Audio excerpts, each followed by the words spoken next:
I never imagined that the person I considered my closest ally at work would become the architect of my professional nightmare. My name is Rebecca Torres, and for the past 4 years, I've been working as a senior product designer at Catalyst Digital, a mid-sized tech company in Austin that specializes in creating innovative educational platforms. I've always been the kind of person who throws herself completely into her work, often staying late into the night perfecting every detail, every pixel, every user flow. My colleagues used to joke that I had married my job, and honestly, they weren't entirely wrong. But that dedication, that passion I poured into every project, was about to teach me the hardest lesson of my career. Everything started to unravel 9 months ago when our company announced an internal competition for a revolutionary project that would redefine how we approached interactive learning for children with special needs. This wasn't just another assignment. It was the kind of opportunity that could catapult a designer's career into an entirely different stratosphere. The winning proposal would be presented at the National Education Technology Summit in San Francisco, with our CEO personally championing the project to potential investors and partners worth millions. I remember the exact moment I read that email announcement, sitting at my desk with my third coffee of the morning, feeling this electric surge of excitement coursing through my veins. This was my moment, the project I had been unconsciously preparing for my entire career. I spent the next 6 weeks living and breathing this proposal. My apartment transformed into a war room of sketches, wireframes, research papers, and color-coded sticky notes covering every available surface. My sister Diane would call me every few days, concerned that I had forgotten how to exist outside of my work bubble, and she was probably right. I interviewed dozens of parents, consulted with special education teachers, studied cognitive development theories until my eyes burned, and tested prototype after prototype with focus groups I organized myself. The concept I developed was called Harmony Learning, an adaptive platform that used a combination of sensory feedback, personalized pacing algorithms, and gamification elements specifically designed for children on the autism spectrum and those with ADHD. Every element was intentional, every choice, backed by research and real-world testing. But here's where Jennifer Caldwell enters the picture.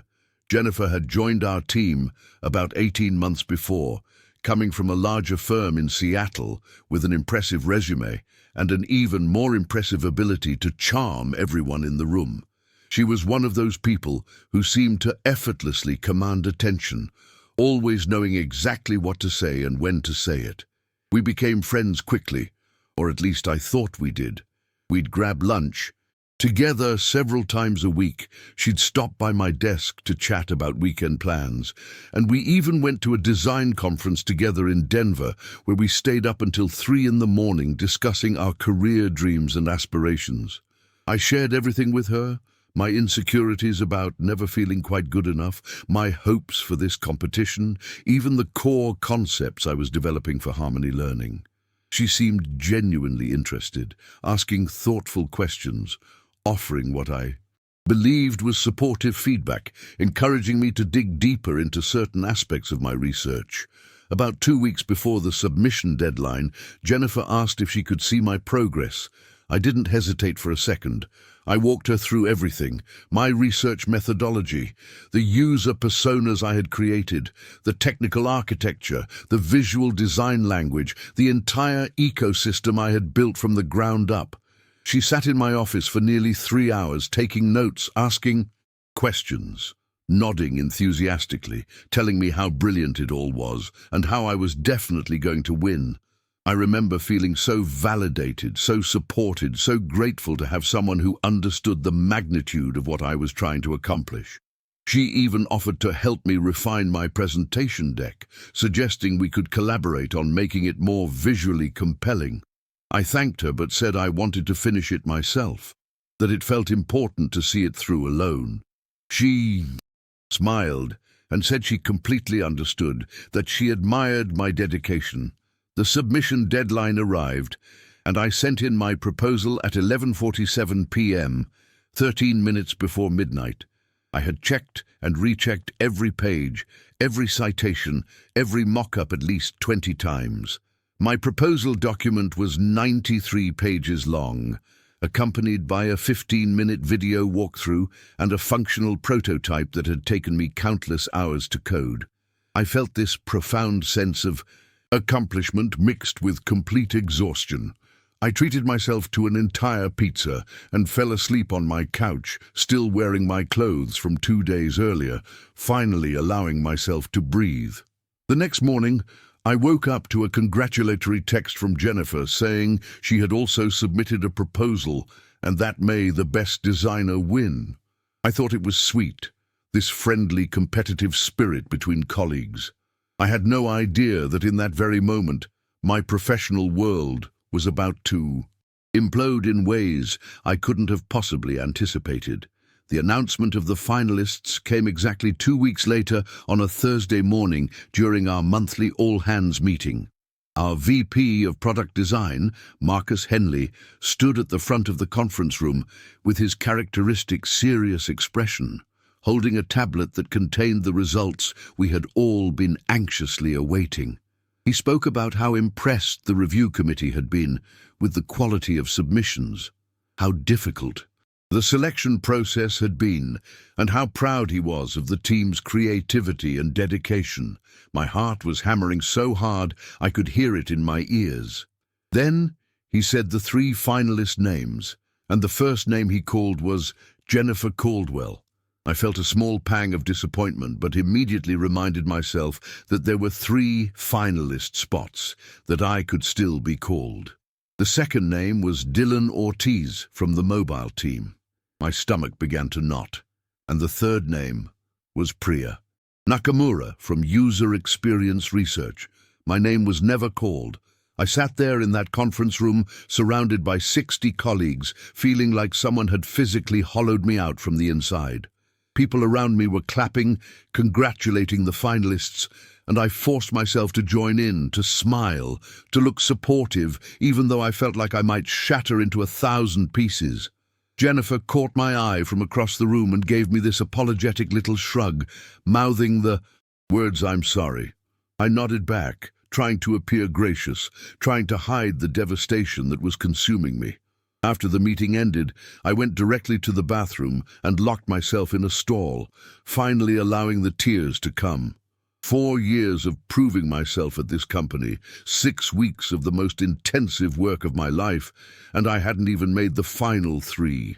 I questioned everything about myself in that moment, my abilities, my judgment, my entire career path. But professional disappointment, as crushing as it felt, was about to become something far more sinister. That same afternoon, Marcus sent out an email to the entire company with the 3 finalist proposals attached, so everyone could review them before the final presentation week. I almost didn't open them, the wound still too fresh, but curiosity and maybe some masochistic need to understand where I had failed drove me to click on Jennifer's submission. What I saw in the first 30 seconds made my blood run cold. The proposal title was Synergy Learning, but everything else, every single element, was unmistakably my work. The color palette I had agonized over, the user flow diagrams I had redrawn 17 times, the specific research citations I had spent days tracking down, the case studies I had personally conducted and documented, even the particular phrasing I used to describe the adaptive algorithm architecture. It was all there, barely disguised under slightly different terminology and a rearranged structure. I sat frozen at my desk, scrolling through page after page, each one confirming what my brain was struggling to accept. She had taken my work, my research, my ideas, and submitted them as her own.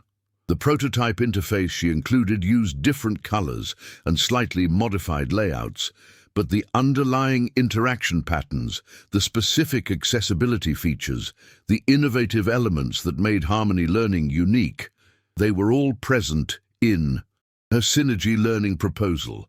Even the user personas had the same demographic details and behavioral characteristics, just with different names and stock photos. My hands were shaking so violently I could barely control the mouse. This wasn't inspiration or parallel thinking or coincidence. This was theft, pure and calculated theft of intellectual property. Jennifer had systematically stolen months of my work and passed it off as her own brilliant innovation. My first instinct was to storm into Marcus's office immediately and expose what had happened, but something stopped me. Maybe it was the years of being told I was too emotional, too sensitive, too quick to assume the worst. Maybe it was the fear that I would sound like a bitter colleague who couldn't handle losing gracefully. Or maybe it was the sudden clarity that if I was going to accuse Jennifer of something this serious, I needed to be absolutely certain and armed with irrefutable evidence. Accusations without proof would make me look petty and jealous, especially against someone as charming and well-liked as Jennifer. So instead of acting on impulse, I closed my laptop, grabbed my bag, and left the office 3 hours early, telling my manager I wasn't feeling well, which was the understatement of the century. That night I didn't sleep at all. I lay in bed staring at the ceiling, my mind racing through every interaction I'd had with Jennifer over the past few months, recontextualizing every conversation, every question she had asked, every piece of information I had so naively shared. She had played me perfectly, building trust, encouraging me to reveal more and more details, positioning herself as a supportive friend while systematically gathering everything she needed to replicate my work. The betrayal cut deeper than any professional setback ever could, because it wasn't just about a stolen project, it was about a deliberately cultivated friendship built entirely on deception. I had trusted her with my vulnerabilities, my dreams, my process, and she had weaponized all of it against me. But lying there in the darkness, I made a decision that would change everything. I wasn't going to let this destroy me, and I certainly wasn't going to let her get away with it. If Jennifer wanted to play this game, I was going to play it better, smarter, and with something she clearly didn't value: the truth. The next morning, I arrived at the office at 6:30 a.m., a full 2 hours before anyone else typically showed up. I needed time alone, time to think strategically, time to begin building my case. I started by creating a detailed timeline of my entire project development process, documenting every single phase with dates and specific details. Then I began gathering evidence, and I was meticulous about it. First, I pulled every email I'd ever sent related to the project, organizing them chronologically and highlighting the key concepts and terminology I had developed. I had dozens of email chains with the special education consultants I had hired, with the parents I had interviewed, with the developers I had consulted about technical feasibility, all time-stamped and clearly showing my leadership and original thinking. I compiled every version of every document I had created, and fortunately, I was someone who obsessively saved iterations, so I had files dated back to the very first day I started working on Harmony Learning. I created a master folder on my personal cloud storage and began uploading everything systematically, screenshots of my design files with their creation dates and modification histories visible, exports from my project management software showing the timeline of tasks I had completed, video recordings of the user testing sessions I had conducted, where you could clearly hear my voice facilitating and see the dates embedded in the footage. I even had handwritten notes from my initial brainstorming sessions, pages and pages of sketches and concepts, with dates scribbled in the margins, some of them going back 7 weeks before Jennifer had even joined those conversations. Every piece of research I had purchased or licensed had receipts with my name and credit card information. Every consultant I had paid had invoices addressed to me personally, since I had funded much of this research out of my own pocket, believing it was an investment in my future, but I didn't stop at just gathering my own documentation. I needed to establish a clear timeline that would demonstrate the impossibility of Jennifer having developed these concepts independently. I reached out to colleagues who had witnessed various stages of my work, carefully framing my questions as casual curiosity about their memories of project discussions.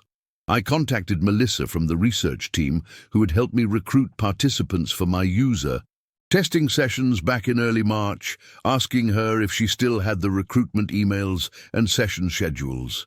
She did, and she forwarded them to me without hesitation, complete with timestamps that predated Jennifer's submission by months. I spoke with Robert from the development team, who I had consulted about the technical architecture in late February, asking if he remembered our conversations about the adaptive algorithm structure. He not only remembered, he still had the whiteboard photos he had taken during our meeting, images that clearly showed my handwriting explaining the exact system that now appeared in Jennifer's proposal. The most damning evidence came from my own obsessive documentation habits. I had been keeping a detailed project journal, something I did for all major initiatives, where I recorded my thoughts, challenges, breakthroughs, and decisions on a daily basis. These entries were time-stamped automatically by the journaling app I used, and they provided an incredibly detailed narrative of my entire creative process. On February 18th, I had written about my breakthrough moment in understanding how to structure the sensory feedback loops. On March 2nd, I documented my frustration with getting the color contrast ratios right for children with visual processing differences. On March 23rd, I described my excitement after a particularly successful user testing session where a child with autism had engaged with the prototype for 47 minutes straight, far exceeding typical attention spans. Every single innovation that appeared in both my proposal and Jennifer's was documented in my journal, with dates that preceded our conversations by days or weeks. I spent the entire weekend building what I started calling my evidence portfolio. I created a presentation that told two parallel stories side by side. On the left side of each slide, I showed my documented development process, with dates and evidence. On the right side, I showed the corresponding elements from Jennifer's proposal. The timeline made it absolutely clear that there was no possible way Jennifer could have independently developed these ideas, not unless she had somehow traveled back in time to create research partnerships, conduct user testing, and develop technical specifications months before I had ever shared my work with her. I included email metadata, file creation timestamps, payment, receipts, consultant correspondence, and witness statements. I even included screenshots of our text message conversations where I had discussed specific aspects of my project with her, messages that predated her submission and clearly showed me as the originator of the ideas. By Sunday night, I had compiled a 68-page evidence document, a 30-minute presentation, and a 1-page executive summary that laid out the facts in undeniable terms. I had organized everything so clearly that even someone with no background in design or technology could follow the trail of evidence and reach only one possible conclusion. But I still hadn't decided exactly how to deploy this information. Part of me wanted to go nuclear immediately, to send it to Marcus, to HR, to the CEO, to everyone who needed to see the truth. But another part of me, the strategic part that had been forged in this experience, knew that timing and approach would be everything. If I came across as vindictive or emotional, people might dismiss my claims, regardless of the evidence. I needed to be calculated, professional, and absolutely unassailable in my presentation of the facts. Monday morning, I requested a private meeting with Marcus for Tuesday afternoon, telling his assistant it was regarding the design competition and that I had important information that needed to be discussed before the finalist presentations. I deliberately kept it vague, not wanting to tip my hand too early or give anyone time to prepare a defense. That Monday was one of the longest days of my life. I watched Jennifer float around the office, accepting congratulations, discussing her upcoming finalist presentation with colleagues, playing the role of the brilliant innovator who had created something groundbreaking. Every interaction I witnessed made my anger burn hotter, but I kept it contained, professional, waiting for the right moment. She even stopped by my desk at one point to ask how I was doing, saying she hoped I wasn't too disappointed about not making the finals, offering this saccharine sympathy that made my skin crawl. I smiled and told her I was fine, that I was excited to see all the finalist presentations, and that I wished her the best of luck.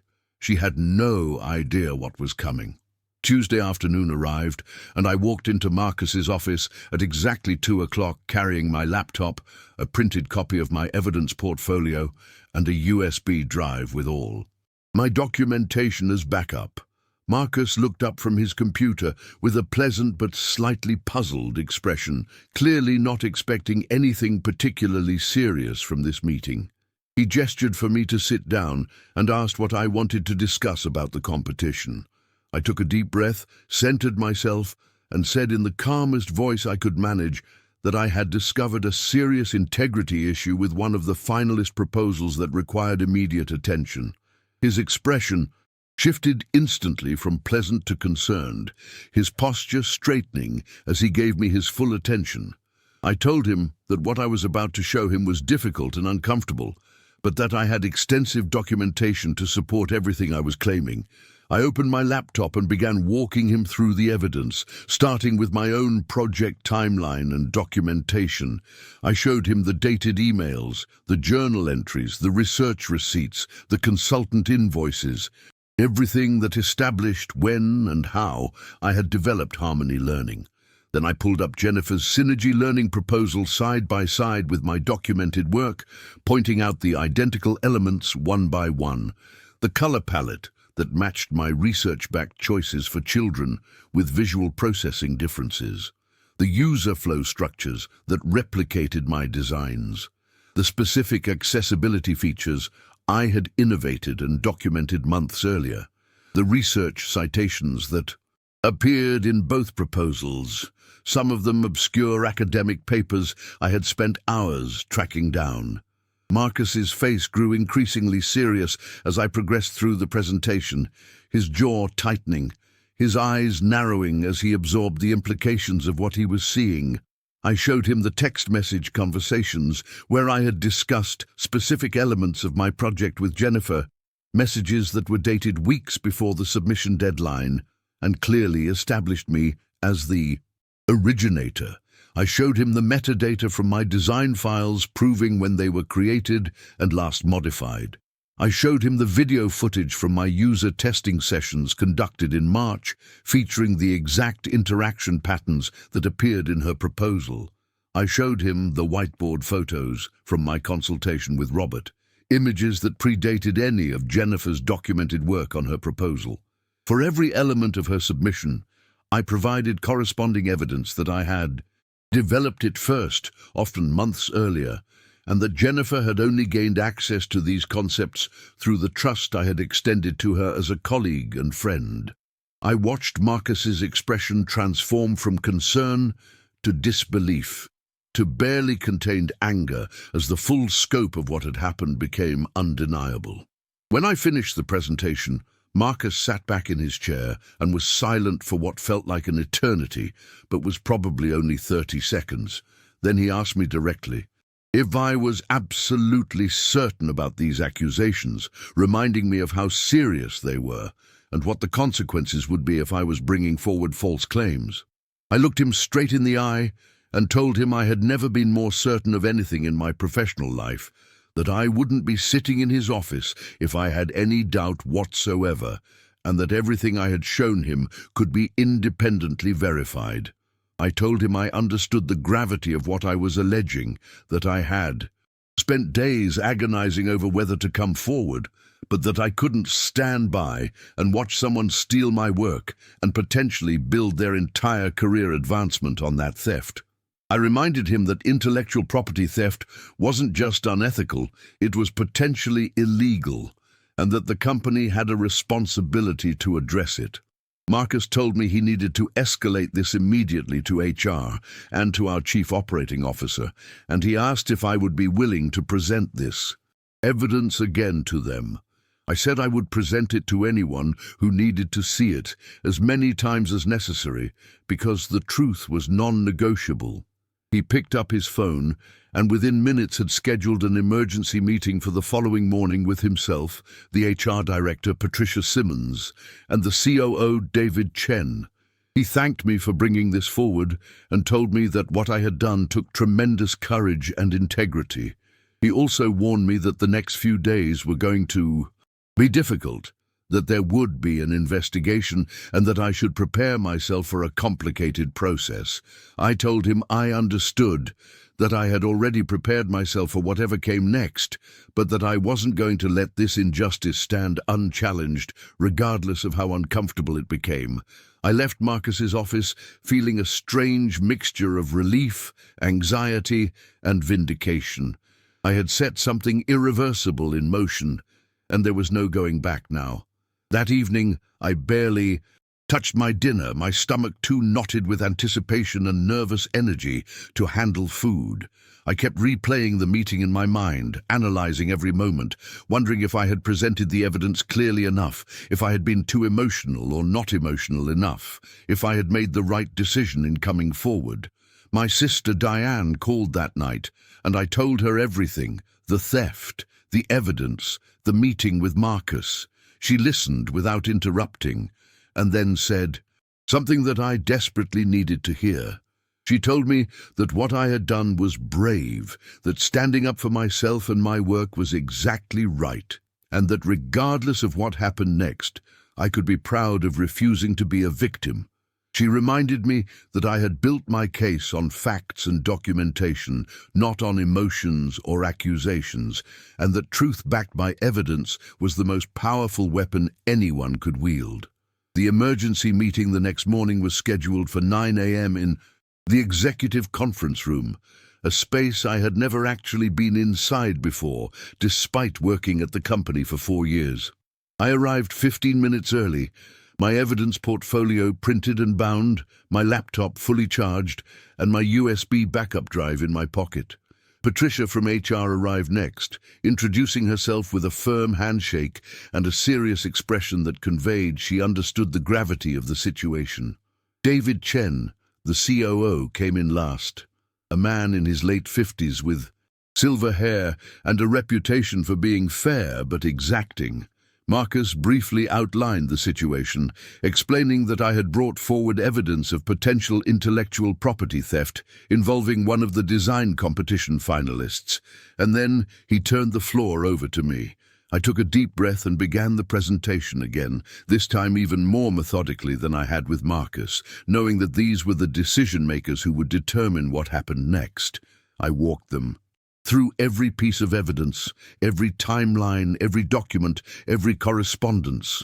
I showed them how Jennifer had systematically gained access to my work through our friendship, how she had asked seemingly innocent questions that allowed her to gather the information she needed, and how she had then repurposed everything I had created into her own proposal.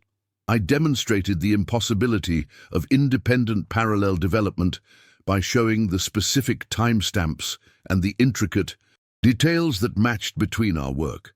I presented the witness statements from colleagues who could verify when I had been working on various aspects of the project. I showed them the financial receipts, proving I had personally funded research and consultations months before Jennifer had even begun her proposal. Patricia took notes throughout the entire presentation, occasionally asking clarifying questions about specific dates or documents. David watched intently, his expression unreadable, but his attention never wavering. When I finished, David asked me a question that I had been anticipating. He wanted to know why, if Jennifer had stolen my work, my original proposal hadn't been selected as a finalist. It was a fair question, one that had haunted me as well. I explained that I believed there were a few factors at play. First, Jennifer had likely refined the presentation of the ideas, using her strong communication skills to package the concepts more Appealingly, something she was genuinely talented at, even if the underlying ideas weren't hers. Second, my proposal had been extraordinarily comprehensive and technical, possibly too detailed for the initial review, while Jennifer's version had simplified and streamlined the concepts into something more immediately digestible. And third, I admitted, there was the uncomfortable possibility of unconscious bias, that Jennifer's established charm and reputation within the company might have influenced the evaluators in ways that had nothing to do with the actual merit of the work. I emphasized that none of this changed the fundamental truth that the ideas, the research, and the innovation were mine, regardless of how they had been presented. Patricia asked if I had any direct evidence of Jennifer admitting to taking my work or discussing her intentions with anyone. I told her I didn't have a confession, that someone engaging in deliberate theft was unlikely to document it, but that the circumstantial and documentary evidence was overwhelming. I pointed out that intellectual property cases in legal settings were routinely decided on exactly this type of evidence: timestamps, documentation trails, witness testimony, and the logical impossibility of coincidental parallel development of highly specific and complex ideas. I also mentioned that if the company wanted to conduct a deeper investigation, they could examine Jennifer's computer and files to see if she had any documentation of her own development process that predated our conversations, and I was willing to bet they would find nothing substantive from before she gained access to my work. David nodded thoughtfully and said that would indeed be part of the investigation. The meeting lasted nearly 3 hours. By the end, Patricia told me that they were taking my allegations very seriously and that they would be launching a formal investigation immediately. She explained that Jennifer would be notified and given an opportunity to respond to the allegations, that they would be conducting interviews with relevant colleagues, and that they would be examining all available documentation from both Jennifer and me. She also told me that the finalist presentations, which were scheduled to begin the following week, would be postponed until the investigation was complete. David added that if the investigation substantiated my claims, the consequences would be severe, potentially including termination and legal action, but that they needed to follow proper procedures to ensure fairness to all parties. I told them I understood and that I appreciated them taking this seriously.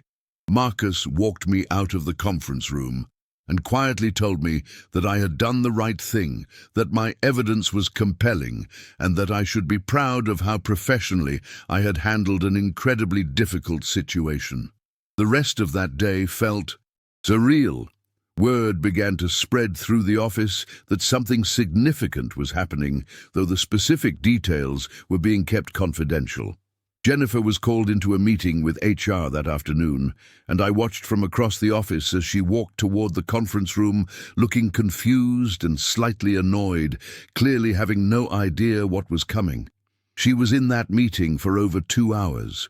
When she emerged, her face was pale, and her expression was no longer confident, but shocked and defensive. She didn't look in my direction, didn't speak to anyone, just grabbed her bag and left the office. I later learned that she had been placed on administrative leave pending the completion of the investigation, standard procedure in serious misconduct cases. That evening I received several text messages from colleagues asking if I knew what was going on, if I had heard anything about Jennifer, expressing concern and curiosity. I responded vaguely, saying I didn't have details to share, protecting the confidentiality of the investigation, while privately feeling a grim satisfaction that the truth was finally beginning to emerge.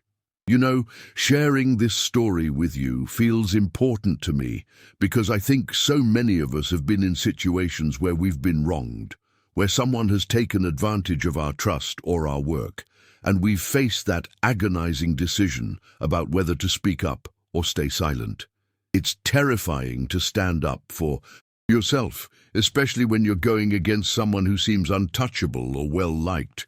But what I learned through this experience is that the truth, when it's backed by evidence and presented with clarity, has a power that can't be denied. If you've ever felt invisible, if you've ever had your contributions overlooked or stolen, I want you to know that your voice matters and your work matters. I'd love to hear your stories in the comments below. Have you ever had to fight for recognition or justice in your workplace? How did you handle it? And if this story resonated with you, I'd be grateful if you'd subscribe to this channel, because I believe in creating a community where we support each other through these difficult professional and personal challenges, where we remind each other that we deserve to be seen, heard, and valued for our authentic contributions.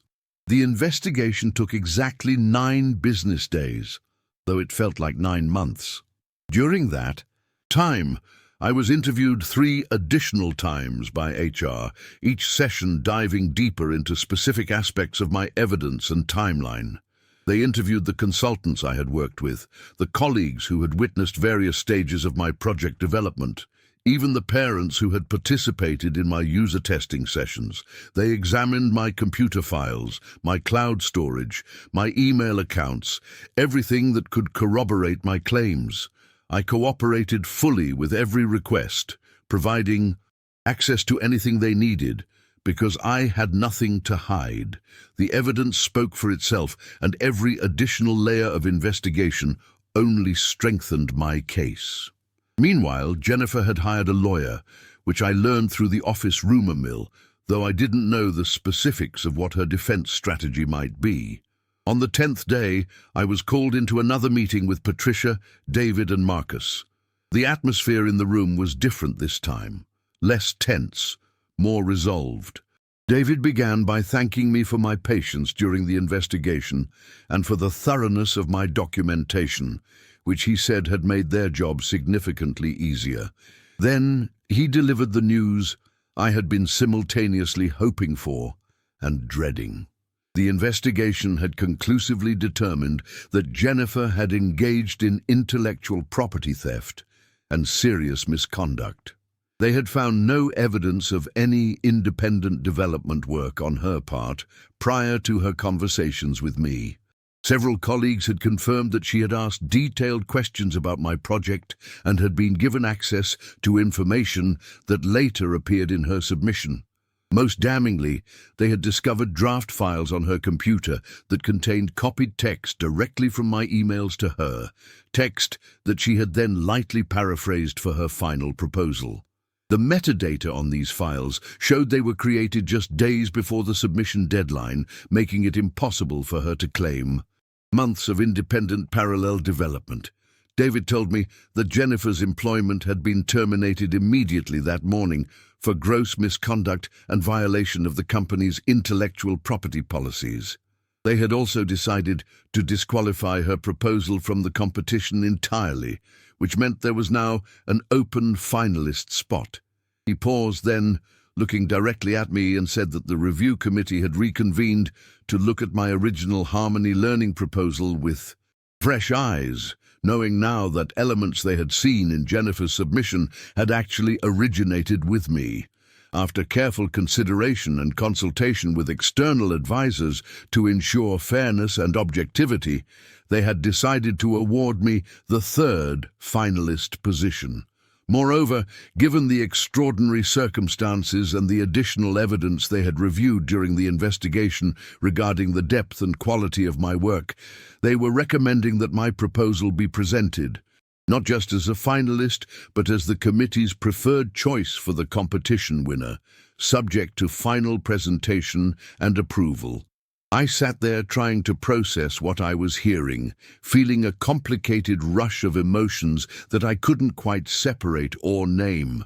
Relief that the truth had prevailed, vindication that my evidence had been strong enough to overcome doubt, anger that this had happened at all, that I had been forced to fight for recognition of my own work, sadness that a friendship, however false it had ultimately been, had ended in such betrayal. And underneath all of that, a bone-deep exhaustion from carrying the weight of this battle for the past 2 weeks. Patricia told me that the company was also reviewing their competition procedures to add additional safeguards against this type of misconduct in the future, including earlier documentation requirements and more robust verification processes. She said they recognize that this situation should never have been possible, and they were committed to ensuring it wouldn't happen again. I appreciated the sentiment, though part of me thought that no policy could completely protect against someone determined to deceive and steal. Marcus added that he personally wanted to apologize for not recognizing the theft earlier, for not questioning the similarities more closely during the initial review. He said that Jennifer's reputation and presentation skills had created a blind spot, and that he had learned an important lesson about the need to verify and validate rather than simply trust. I told him I appreciated the apology, but that I didn't hold him responsible for Jennifer's choices. She had been deliberate and calculating in her deception, and the blame rested entirely with her. What mattered now was that the truth had come out and that the company had acted with integrity once they understood what had happened. David told me that the finalist presentations would be rescheduled for 3 weeks out, giving me time to refine my presentation if I wanted to, though he emphasized that the content of my proposal was already excellent and needed no substantial changes. Over the next 3 weeks, I threw myself into preparing for the presentation with renewed energy and purpose. The experience had changed something fundamental in me. I was no longer willing to be modest or self-effacing about my work. I had fought too hard for this recognition to downplay my accomplishments now. I practiced my presentation dozens of times, refining my delivery, strengthening my explanations, ensuring that every person in that room would understand not just what Harmony Learning could do, but why it mattered and how it would change lives. I incorporated some of the feedback I had received during the investigation about making certain technical concepts more accessible to non-designers, but I refused to compromise on the depth and rigor that made the proposal strong. This was my work, my vision, my innovation, and I was going to present it with confidence and pride. The presentation day arrived, and I stood in front of a room filled with executives, investors, potential partners, and my colleagues. I presented Harmony Learning not just as a product concept, but as a mission, a commitment to creating technology that truly serves the children who need it most, rather than forcing them to adapt to systems that weren't built with their needs in mind. I showed the research that backed every decision, the user testing that validated every feature, the careful consideration of accessibility and inclusion that guided every design choice. I spoke about the parents I had interviewed who cried with frustration at how few quality options existed for their children, and how Harmony Learning could be the answer they had been desperately seeking. When I finished, the room erupted in applause, and I saw Marcus wiping his eyes, David nodding with what looked like genuine respect, and several of the external guests leaning in to ask immediate follow-up questions. The official announcement came the next day. Harmony Learning had been selected as the competition winner. I would be presenting at the National Education Technology Summit in San Francisco in 6 weeks, with full company support and promotion. The project would be fast-tracked for development with a dedicated team and substantial funding. My career at Catalyst Digital would never be the same, and I had been offered a promotion to lead product designer with a significant salary increase and expanded responsibilities. But beyond all the professional recognition and advancement, what I had gained was something even more valuable. I had learned that I could trust my own judgment, that I could stand up for myself even when it was terrifying, that documentation and truth were more powerful than charm and deception, and that my work was worth fighting for. The experience had been brutal, but it had also been transformative in ways I was still beginning to understand. Looking back now, several months later, I sometimes wonder what would have happened if I hadn't collected that evidence, if I had just accepted the disappointment and moved on. Jennifer would have presented my work as her own at a national conference, potentially building an entire career trajectory on that stolen foundation. Other people might have been victimized by her in the future, and I would have learned that hard work and integrity didn't matter as much as I had believed, that the system rewarded deception over dedication. Instead, I learned the opposite. I learned that you can fight back, that you can win, but only if you're willing to do the hard work of building an airtight case and standing firm in the face of discomfort and doubt. I learned that receipts, literal and figurative, are your best defense in a world where people will try to take credit for your accomplishments. And I learned that sometimes the most important thing you can do is simply refuse to be silent, to insist that the truth matters and that you matter. I want to take a moment to thank you for listening to my story, for staying with me through all the twists and turns of this journey. If you found this valuable, if it gave you courage or perspective, or just made you feel less alone in your own professional struggles, I would love for you to share your experiences in the comments. What lessons have you learned from difficult workplace situations? Have you ever had to advocate for yourself in ways that felt uncomfortable or risky? What advice would you give to someone facing similar challenges? This channel exists to create authentic conversations about the real challenges we face in our careers and lives, the messy, complicated situations that don't have easy answers, but that we navigate together. I'm also always looking for new story ideas and topics to explore, so if there's something you'd like to hear about, please let me know in the comments. And if you haven't already, please consider subscribing and turning on notifications so you don't miss future stories. We're building a community here of people who believe in integrity, courage, and the power of standing up for ourselves and each other. Thank you for being part of that community, and thank you for letting me share this piece of my life with you.